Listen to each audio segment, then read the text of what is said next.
All right, welcome back to Hidden Histories and High Strangeness. I'm your host, Rob, and tonight's question is one that people love to roll their eyes at.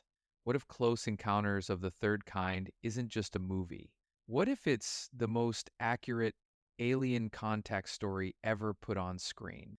With me are Dylan, resident skeptic, and Evan, who has read way too many declassified documents. I prefer the term selectively paranoid. And I prefer historically informed. So, let's start simple. Why this movie? Why not Independence Day? Arrival? Something more modern. Because Close Encounters doesn't behave like science fiction. It behaves like bureaucracy. No panic, no chase. The government is already prepared. Or, it's just good writing. Sure, but Spielberg consulted with people tied to Project Blue Book, not public-facing spokespeople, analysts, astronomers, people who quietly left government service. And Blue Book officially shut down in '69 saying UFOs weren't a threat. Right. Case closed. No, wording matters. They didn't say nothing unexplained existed. They said nothing posed a threat to national security. That's not a scientific conclusion. That's a policy statement. Let's talk about the civilians. That's always struck me as odd. It should. Real Blue Book files pre-redaction show repeat witnesses with obsession symptoms, drawing shapes, hearing tones, fixating on locations. In the movie, that's Devil's Tower. Or, that's just trauma.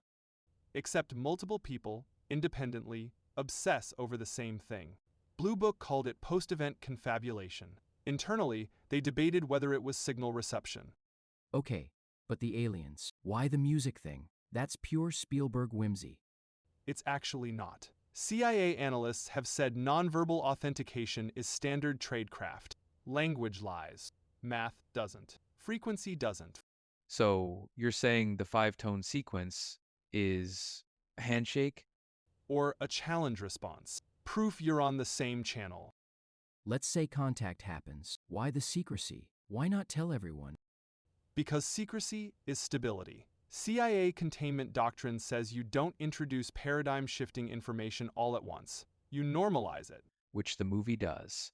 No screaming, no riots, just acceptance. What about the ending? People boarding the ship? That's where it loses me. That's where it gets uncomfortable. A former CIA analyst once said the most accurate part wasn't the ship, it was who was allowed near it. Selection? Compatibility. Neurological, psychological. People already altered by the encounter. So, recruitment? Or observation. Or participation in something we don't have vocabulary for. Let's go there. Are we talking agreements? Careful. I'm not saying treaties. I'm saying understandings. Blue Book scientists later admitted they were told to stop asking about intent. Not origin. Intent. That implies dialogue. So, your theory is? That Close Encounters wasn't disclosure. It was acclamation. A way to show the public what contact might feel like. So when something similar happens, it feels familiar. Last question. If this is true, why release it as a movie?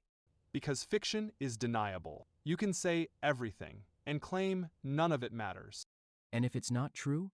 Then it's one hell of a coincidence. And that about wraps it up. Thanks so much for joining us today. And as always, you know the drill. Please like, share, and subscribe.